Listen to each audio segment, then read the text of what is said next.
লাগিবই আমাক ভূমি অধিকাৰ লাগিবই সেই ৰাজনীতি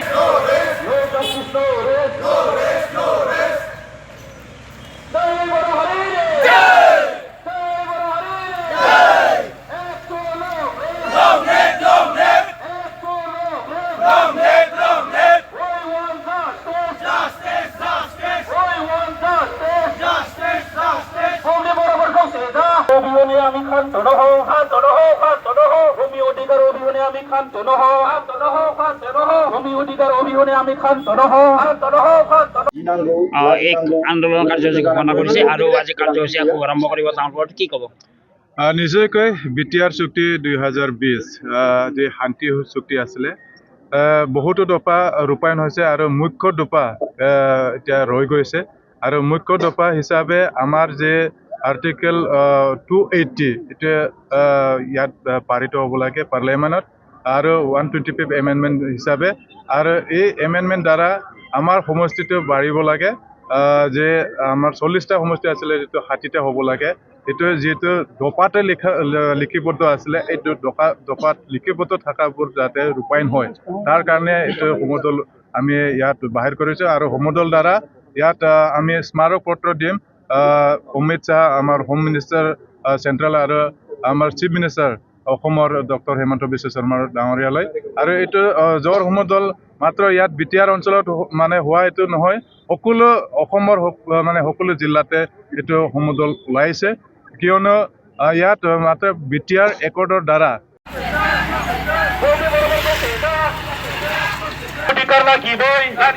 লাগিবই আমাক ভূমি অধিকাৰ লাগিবই সেই ৰাজনীতি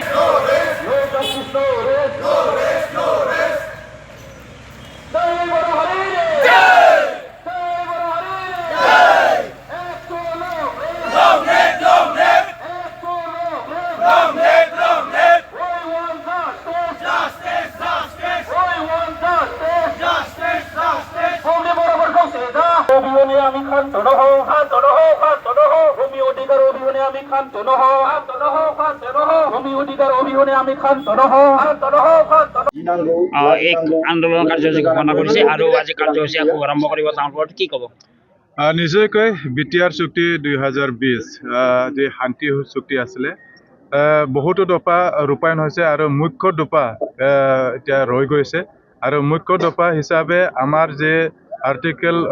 280 এতিয়া ইয়াত পাৰিত হ'ব লাগে পাৰ্লিয়ামেণ্টত আৰু 125 এমেণ্ডমেণ্ট হিচাপে আৰু এই এমেণ্ডমেণ্ট দ্বাৰা আমাৰ সমষ্টিটো বাঢ়িব লাগে যে আমাৰ 40টা সমষ্টি আছিলে যিটো 60টা হ'ব লাগে এইটো যিহেতু দফাতে লিখিবদ্ধ আছিলে এইটো দফাত লিখিবদ্ধ থকাবোৰ যাতে ৰূপায়ণ হয় তাৰ কাৰণে এইটো সমদল আমি ইয়াত বাহিৰ কৰিছোঁ আৰু সমদল দ্বাৰা ইয়াত আমি স্মাৰক পত্ৰ দিম অমিত শ্বাহ আমাৰ হোম মিনিষ্টাৰ চেণ্ট্ৰেল আৰু আমাৰ চিফ মিনিষ্টাৰ অসমৰ ডক্টৰ হিমন্ত বিশ্ব শৰ্মাৰ ডাঙৰীয়ালৈ আৰু এইটো জ্বৰ সমদল মাত্ৰ ইয়াত বিটিআৰ অঞ্চলত মানে হোৱা এইটো নহয় সকলো অসমৰ মানে সকলো জিলাতে এইটো সমদল ওলাইছে কিয়নো ইয়াত মাত্ৰ বিটিআৰ একৰ্ডৰ দ্বাৰা